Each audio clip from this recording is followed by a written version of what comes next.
Regular हो जाती है, कभी कुछ कभी कुछ कभी कुछ। क्यों होती है? इम्यूनिटी वीक होती है, रोगों से लड़ने की क्षमता हमारे शरीर में कम होती है। अभी कुछ समय पहले मैं एक बहुत बड़े साइंटिस्ट का यूट्यूब पे वीडियो देख रही थी। उन्होंने बोला कि आज मैक्सिमम बच्चों के अंदर एंटीबॉडीज की कमी है, एंटीबॉडीज नहीं बनते हैं। क्यों नहीं बनते हैं?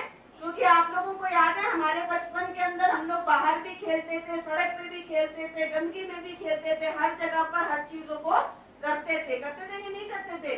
पर आजकल के बच्चों को हम लोग ज्यादा हाइजीन कंडीशंस में रखते हैं, ज्यादा प्रोटेक्टिव रखते हैं कि नहीं रखते हैं। इस वजह से बच्चों के अंदर धीरे धीरे रोगों से लड़ने की क्षमता, एंटीबॉडीज बनना बंद हो जाता है, कम हो जाता है, जिसकी वजह से रोगों से लड़ने की क्षमता जब कम होती है तो हर एक बीमारियां उन्हें जल्दी लगती हैं, बहुत जल्दी उन्हें बीमारियां लगनी शुरू हो जाती हैं। इम्यूनिटी स्ट्रेस की वजह से, खान पान की वजह से, अल्कोहल की वजह से, एक्सेसिव यूज ऑफ मेडिसिन की वजह से, लाइफस्टाइल और ईटिंग हैबिट की वजह से भी खराब होती है। वेस्टीज इसमें हमारी किस तरीके से मदद करता है? पहला सप्लीमेंट है स्पारुलिना टैबलेट। कितने लोग हैं जो स्पारुलिना लेते हैं? मैक्सिमम लोग हमारे स्पारुलिना लेते हैं। आप सब लोगों को पता है नासा ने स्पारुलिना को क्या नाम दिया है? Super food, food of future, भविष्य का खाना। हमारे एस्ट्रोनॉट जब ऊपर जाते हैं तो क्या लेकर जाते हैं? स्पारुलिना लेकर जाते हैं। स्पारुलिना आपको 46 तरीके का पोषण देता है, मैक्सिमम पोषण आपके शरीर को देता है। होता क्या है स्पारुलिना में? गाजर से 10 गुना ज्यादा बीटा कैरोटीन स्पारुलिना से आपको मिलता है। तो इसका मतलब अगर किसी की आईसाइट वीक है तो आपको क्या देना है? स्पारुलिना। बीटा कैरोटीन और क्या करता है? आपकी जो ड्राई स्किन होती है, रूखी त्वचा, बहुत सारे लोग बोलते हैं मैम मेरी ना पैरों की हड्डियां, पैरों के जो तालू है वो फट जाते हैं, त्वचा के अंदर क्रैक्स पड़ते हैं जिसकी वजह से पेन होता है। ड्राई स्किन, रूखी त्वचा को भी बीटा कैरोटीन ठीक करता है। तो ड्राई स्किन अगर किसी की होगी तो आपको क्या देना है? स्पारुलिना।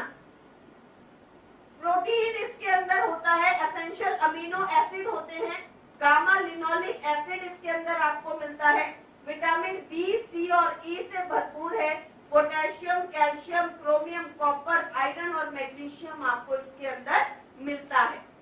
किन किन लोगों को आप दे सकते हैं? छोटे बच्चों को, प्रेग्नेंट लेडी को, सीनियर सिटीजन को, जो लोग गेम खेलते हैं, स्पोर्ट्स खेलते हैं उनको, वेजिटेरियन लोगों को स्पेशली स्पारुलिना लेना चाहिए, बिजी पीपल जो लोग खाना ऊपर नीचे खाते हैं उन लोगों को स्पारुलिना लेना है, और रिकवरी पेशेंट्स को। कौन कौन सी कंडीशन है जिसमें आप स्पारुलिना लेंगे? वीकनेस, अगर किसी को कमजोरी है, अगर किसी को स्किन की प्रॉब्लम है, ड्राई स्किन जैसा मैंने अभी बताया, अगर किसी को डायबिटीज है, अनीमिया है, मेमोरी लॉस, याददाश्त की प्रॉब्लम है, कंसंट्रेशन की प्रॉब्लम है, याददाश्त कमजोर है, कंसंट्रेशन नहीं बनता, स्पारुलिना। पुअर विजन, आईसाइट ठीक करने के लिए, हाइपर एसिडिटी और अल्सर्स में आपको स्पारुलिना लेना है। लेना कितना है? 2 से 3 capsule per day before meal, खाना खाने से पहले। अब बहुत सारे लोगों के मन में सवाल आ रहा होगा, यार हम इतने सालों से खाना खाने के बाद खा रहे है ना? बाद ही लेते हैं। देखिए, खाना खाने से पहले लीजिए या बाद में लीजिए, स्पारुलिना का ऐसा कोई नुकसान या फायदा नहीं है। खाना खाने के बाद लेते हैं तो कोई नुकसान नहीं है, लेकिन एक कारण है कि मैंने खाना खाने से पहले लिखा है। आप में से काफी सारे लोगों को शायद ये केस मिला होगा कि सर स्पारुलिना खाने के बाद मेरा वजन बढ़ गया। मिलता है कि नहीं मिलता है? बहुत सारे लोगों को मिलता है पूरे भारत के अंदर। अब होता क्या है, एक सिंपल सा लॉजिक समझने की कोशिश कीजिए। आप में से काफी लोग वो काम करते हैं, इसे दोनों चीजों को देख के समझते हैं। आप में से कितने लोग हैं जो वजन घटाना चाहते हैं? मैक्सिमम लोग घटाना चाहते हैं। हम लोग मैक्सिमम क्या करते हैं? खाना खाने के बाद किसी भी तरीके का मीठा खाते, करते हैं कि नहीं करते? करते। जब आप लोग पूरा खाना खा लेते हैं, 2 चपाती भी खा लेते हैं, सब्जी भी खा लेते हैं, दाल भी खा लेते हैं, दही भी खा लेते हैं, जब पूरा खाना खा लेते हैं उसके बाद आप लोग 1 गुलाब जामुन या 2 गुलाब जामुन या कुछ भी चीज लेते हैं और उसको कंज्यूम करते हैं, वो क्या है? एक्स्ट्रा एनर्जी है, एक्स्ट्रा कैलोरीज है आपके शरीर के लिए, जो कि आपके शरीर के अंदर फैट बनकर जमा होंगी। पहली चीज, या तो आप जब भी खाना खाते हैं वाइसली खाइए। अगर आपको पता है आपने मीठा भी बनाया है तो आज खाने की क्वांटिटी थोड़ी सी कम कर दीजिए। जब आपको पता है कि एक गुलाब जामुन आपने खाना है तो रोटी 1 खाइए, चपाती 1 खाइए, थोड़ा खाना कम खाइए। इसी तरीके से सेम यही प्रोसीजर आपके स्पारुलिना के साथ होता है। जब आप किसी को बोलते हो कि भैया खाना खाने के बाद 2 कैप्सूल स्पारुलिना के, तो वो खाना कम करता है क्या? नहीं करता है। लेकिन स्पारुलिना भी क्या दे रहा है? मैक्सिमम पोषण दे रहा है।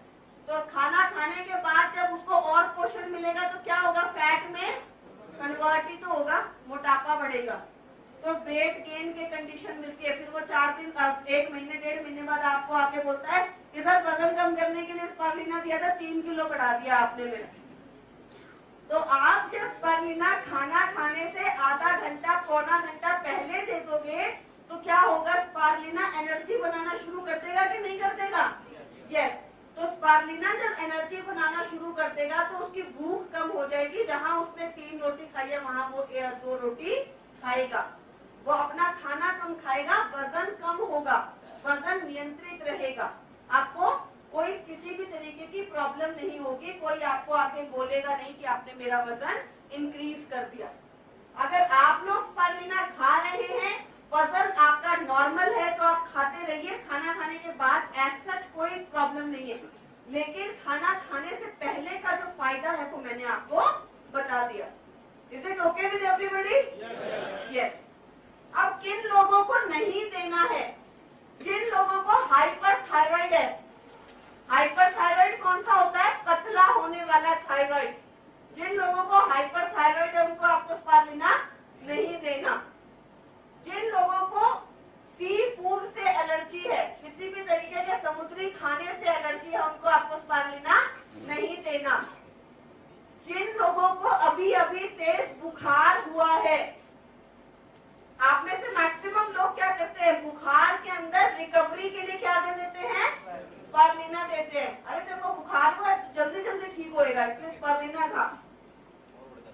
लेकिन स्पारुलिना जब किसी को बुखार होता है, डेंगू, मलेरिया, जॉन्डिस या अदरवाइज भी वायरल फीवर, आपका डाइजेस्टिव सिस्टम वीक हो जाता है कि नहीं हो जाता है? पाचन क्रिया आपकी वीक हो जाती है। उस टाइम पर अगर आप स्पारुलिना खाओगे, ज्यादा पोषण खाओगे, वो डाइजेस्ट करेगा? नहीं करेगा। इसलिए जब आप ठीक हो जाओ, आपने जॉन्डिस में देना है, मलेरिया में देना है, वायरल में देना है, सामने वाले का बुखार उतर गया है, उसका डाइजेस्टिव सिस्टम ठीक हो गया है, वो फिर से खाना खाने लगा है, तब आप स्पारुलिना शुरू कर सकते हो। प्रॉपर बुखार के अंदर आपको किसी को भी स्पारुलिना नहीं देना है। किसी को यूरिक एसिड और किडनी की प्रॉब्लम है तब भी आपको स्पारुलिना नहीं देना। यूरिक एसिड और किडनी प्रॉब्लम में भी स्पारुलिना नहीं देना है। रेगुलर खा सकते हैं स्पारुलिना? यस, आप रेगुलर कंज्यूम कर सकते हैं, लेकिन सिर्फ इन कंडीशन में अवॉइड करना है। अच्छा मैडम, मेरे जैसे कोई अंडरवेट हो फिर वो भी खाली पेट ही? आप खाना खाने के बाद खाइए, वजन बढ़ेगा।